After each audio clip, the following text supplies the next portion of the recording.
अब आरोही को बहुत गुस्सा आ रहा था, पर वो अपने आंसू विक्रम को दिखाकर उसके सामने कमजोर नहीं पड़ना चाहती थी। इसलिए उसने अपना सर झुकाकर ही रखा और कहा, ओह शिवानी, अब आपकी शिवानी चाहती है कि मैं उससे माफी मांगू। मैं नहीं जाऊंगी। उसने खुद को हर्ट किया क्योंकि वो आपका अटेंशन पाना चाहती थी, आपका प्यार, आपकी केयर पाना चाहती थी, और देखिए वो अपने मकसद में कामयाब भी हो गई। आरोही की बात सुनकर विक्रम ने अपनी आंखें छोटी करते हुए कहा, मैं जानता हूं कि शिवानी को सबसे ज्यादा चिंता अपनी स्किन की है। वो एक एक्ट्रेस है और उसके लिए सबसे ज्यादा इंपॉर्टेंट उसकी बॉडी है। अगर वो खुद को नुकसान भी पहुंचाना चाहती तो वो कभी भी अपनी स्किन पर ऐसा कुछ नहीं करती। विक्रम आगे कुछ कहता उससे पहले ही आरोही खड़ी हुई और उसने आंखों में आंसू लिए विक्रम की तरफ देखकर कहा, अच्छा, तो पिछली बार की तरह आपको अब भी ऐसा ही लगता है कि मैंने उसे हर्ट किया है ना?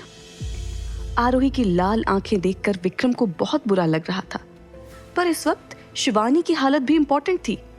इसलिए उसने सिर झुकाकर कहा, आरोही, मैं तुमसे सिर्फ माफी मांगने के लिए कह रहा हूं। मैं जैसा कह रहा हूं बस वैसा कर दो। इतना कहकर उसने आरोही का हाथ पकड़ा और उसे ले जाने लगा। आरोही, तब मैंने तुम्हें इग्नोर किया। मेरा ध्यान तुम पर गया था, पर मैं जानता था कि तुम स्ट्रांग हो और खुद को संभाल लोगी। और शिवानी के हाथ से बहुत खून बह रहा था। अगर उसकी नस कट गई होती तो मुझे डर था कि उसे कुछ हो न जाए, और अगर उसने तुम्हारे खिलाफ कंप्लेंट कर दी होती तो। मैं नहीं चाहता था कि तुम दोनों में से कोई भी हर्ट हो। मैंने ही शिवानी को घर पर आने के लिए कहा था, क्योंकि मुझे डर था कि कहीं वो दोबारा वैसी कोई हरकत ना कर ले। विक्रम की बात सुनकर आरोही ने मन ही मन कहा, मैं क्या समझ रही थी, पर विक्रम तो मेरी परवाह करते हैं।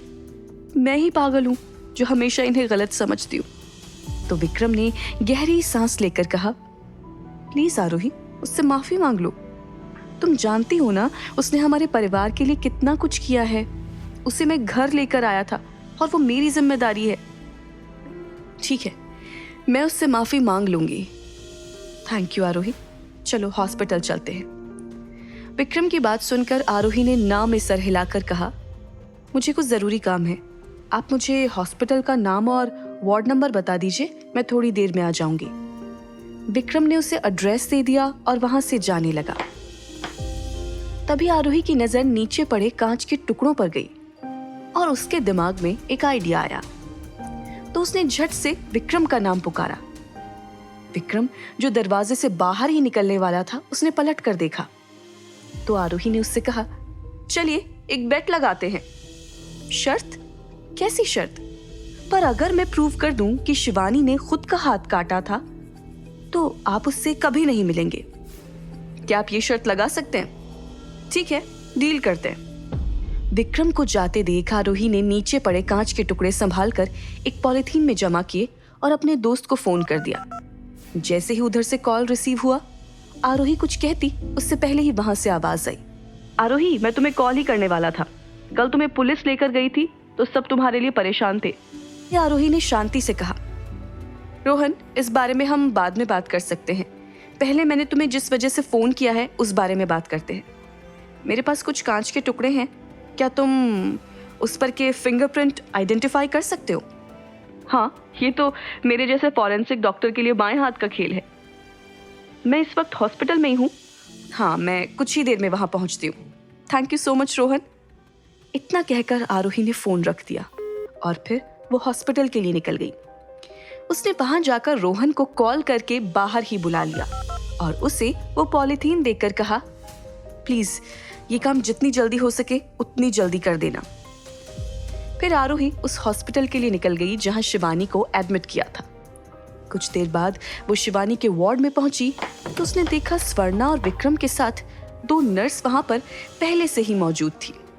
जैसे ही स्वर्णा की नजर दरवाजे पर खड़ी आरोही पर गई तो उसने विक्रम से कहा, सरकार, मैडम आ चुकी हैं।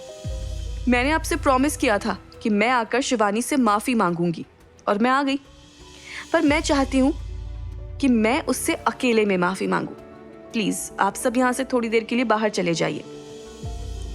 विक्रम ने हामी में सर हिला दिया और उसके साथ ही स्वर्णा और नर्स बाहर निकल गए। फिर आरोही ने शिवानी की तरफ देखा, जिसकी नजरों में कंफ्यूजन साफ दिखाई दे रहा था। ये देखकर आरोही ने उससे कहा, शिवानी, मैंने बिल्कुल एक्सपेक्ट नहीं किया था कि तुम मेरे और विक्रम के बीच मिसअंडरस्टैंडिंग क्रिएट करने के लिए इस हद तक गिर सकती हो। उसकी बात सुनकर शिवानी ने कुछ सोचते हुए उससे कहा, फोन ऑफ करो, फिर हम इस बारे में बात करते हैं। शिवानी की बात सुनकर आरोही समझ गई कि उसे डर है कि कहीं आरोही रिकॉर्डिंग ना कर ले। उसने बिना किसी झिझक के फोन ऑफ करके उसके पास ही बेड पर रख दिया और कहा, क्या तुम अब मुझे सच बता सकती हो कि तुम चाहती क्या हो? आरोही की बात सुनकर शिवानी ने उसे घूरते हुए कहा, तुम सही सोच रही हो। मैंने जानबूझकर ये सब किया ताकि मैं तुम्हें विक्रम की नजरों में गिरा सकूं। ये सब जानने के बाद भी क्या कर लोगी? जाकर विक्रम को सच बताओगी? जाओ बता दो। क्या तुम्हें अब तक समझ नहीं आया कि विक्रम ने खुद तुम्हें यहाँ पर मुझसे माफी मांगने के लिए बुलाया है? इसका क्या मतलब है? क्या आरोही शिवानी का सच विक्रम के सामने ला पाएगी? क्या वो शिवानी को विक्रम की जिंदगी से निकाल पाएगी? क्या विक्रम आरोही के लिए शिवानी को हमेशा के लिए अपनी लाइफ से निकाल देगा? जानने के लिए सुनिए इस कहानी का अगला एपिसोड सिर्फ पॉकेट FM ऐप पर।